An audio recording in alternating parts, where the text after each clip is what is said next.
to Jamal Crawford. We got to get him to just narrate our lives because his voice, he's doing his thing, right? We need that. Unknown talent. Let's talk about these Detroit Pistons because somehow you can have a season of 60-plus wins. You can secure the #1 seed and somehow still feel kind of underrated, is what we're seeing right now with the Detroit Pistons. I mean, they're averaging 117 points per game. They've allowed 109. They've out-rebounded teams by 5 a night.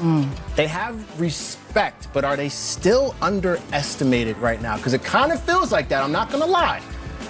I think to the media, you know, they don't get the respect they deserve. I think their peers and other teams respect what they bring to the table because they're a hard-nosed team. They play high-level defense.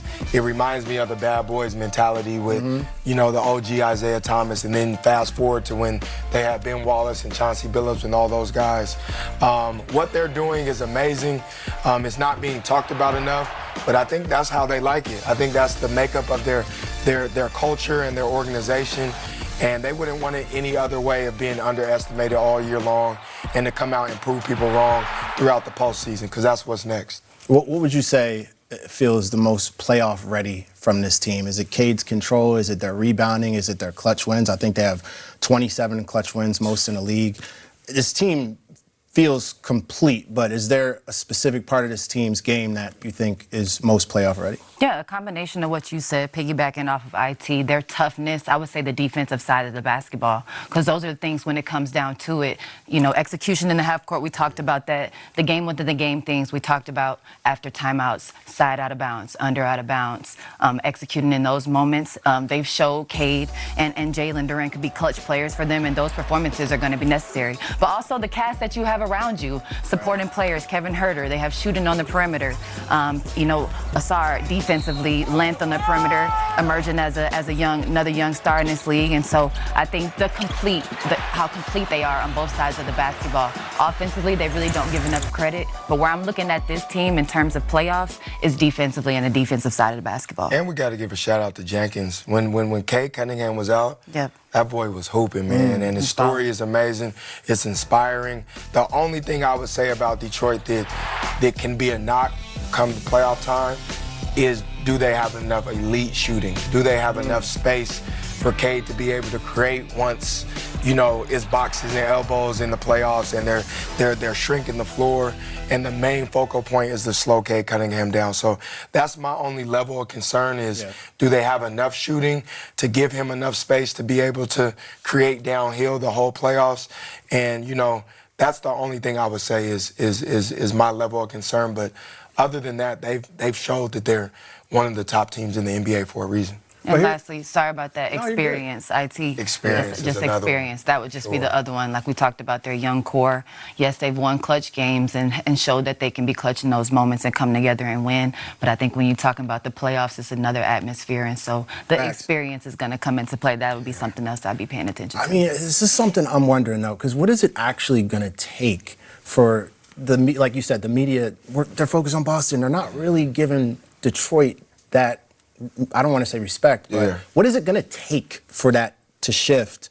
And if you're Detroit, are you even worried about the narrative at this point? I think it's going to take them to win a championship. I think no matter what, Detroit's just not a big market, and I feel like that's how OKC was as well. Until they won the championship, now everybody jumps on the bandwagon. And I think that's how Detroit's going to be. If they win it, like, everybody's going to be talking about them. But until then, they're just going to still, no disrespect, they're just going to still be, you know, the Detroit Pistons, where the media just doesn't give them the love they deserve. But like I said, other teams and their peers, everybody knows and respects the Detroit Pistons. When you're looking at the competition on the East, let's just have fun with this. Top three contenders for Detroit. Who's going to pair up against this team the best? Who's going to, you know, keep them on the edge of their seats this year? What do you think?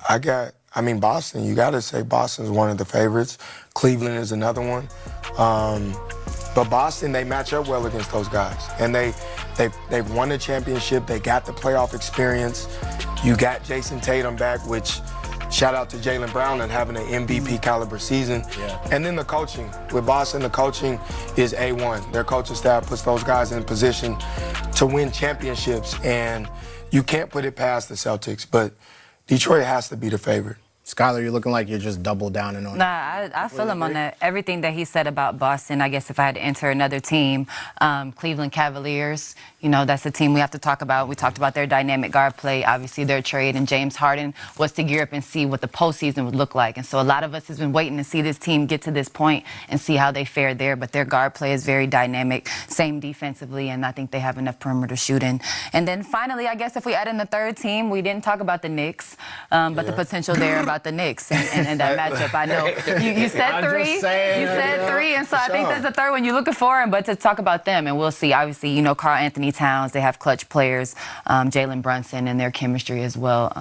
Defensively, we know there's buy-in there, and so it's just hard to look past the experience with Boston as far as them being the favorites to be able to potentially knock off the number one. Experience, no experience. I like Detroit. I can't wait to What see up, Diego in these playoffs. You're not wrong. You're not wrong picking Detroit. Like they're the one of the favorites for a reason. Oh, so spiffy, I'd like to tell you why. Welcome to the first annual ever Association Awards. We're going to give out some flowers to some players who stood this NBA season. Let's get right to it, shall we? Let's do it. You guys look great as well. All right, first category, most fun in-season trade. This year we've had a lot of teams making moves to improve themselves for the playoff run and beyond. The Cavs swap point guard, sending Darius Garland to the Clippers for James Harden.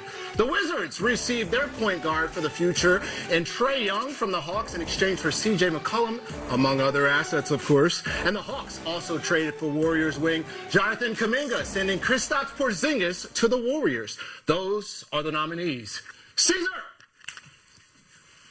First of all, great shirt. I knew you dressed for the occasion. Here's the winner. Thank you, buddy. All right, let's check this out. We got it. We're going to have fun on the show, okay? And for the most fun in season trade, we have James Harden to the Cavs. Isiah, IT, what are you expecting from the Cavs this postseason after making this big move to acquire James Harden? I mean, it has to be championship or bust. Like you trade for a 35-year-old. Obviously, we know what James Harden brings to the table. One of the best players to play the game. But you also give away a young and up-and-coming star in Darius Garland, which you gave that to the Clippers. So I think for the Cavs, getting a guy like that at 35 years old, you got to win the championship or at least get to the finals to have some momentum to go into next year. I love seeing a trade that triggers the fans. Sure. When you see the trade that brings out the passion in the fans, some are really happy about it. Some are really upset about it. But those are the best trades, right? Exactly. Skylar, what do you think? I think a lot of Cavs fans are looking forward to this postseason, especially after last year. And adding a dynamic guard like that with a lot of postseason experience, I think the Cavs fans also have a very high expectation for their squad. Big facts. Shall we move on? I think we shall. Next category. Let's do it. Best statistical achievement of the year. Our nominees are, I'm good at this, aren't I? Hornets rookie Con Canupo leading the league in three-point makes a breaking a Hornets franchise record in season. A little fumble there. The Joker, Nikola Jokic, leading the league in both rebounds and assists per game. I got to break character. That's just ridiculous, guys. Crazy. Something that has never been done in the history of the league. Just flowers for that. And SGA, of course, passing Wilt for most consecutive games, scoring at least 20 points, a streak that is still active. And the winner is, drum roll please, where is my Caesar? Caesar, come on, winner. You can take this one here. Thank you. I mean, this is just a tough, this isn't fair, actually. This isn't fair, actually. Right. The best statistical achievement goes to Jokic, who led the NBA, the first player ever, in both assists and rebounds. I mean, Nikola Jokic, we all know what Joker brings to the table as a player. Denver has had a tough road to the finals. Skylar, do you think Denver has enough to make it through a tough West? I think they do. I think they have the experience. And what I just say is, just casually saying these statistical achievements is something we're just looking past. I mean, what this guy is doing year after year could potentially be a top 6 year in a row to be top 2 MVP candidate. And so don't casually just throw these statistics out. I mean, You're right. What Jokic is doing. But yes, I think they have the experience, and they're the hottest team right now. I know they've won 12 straight, and so great momentum going into this playoffs. IT, you're shaking your head. It looks like you're co-signing that. You agree? For sure. It seems like every year he's doing something that hasn't been done.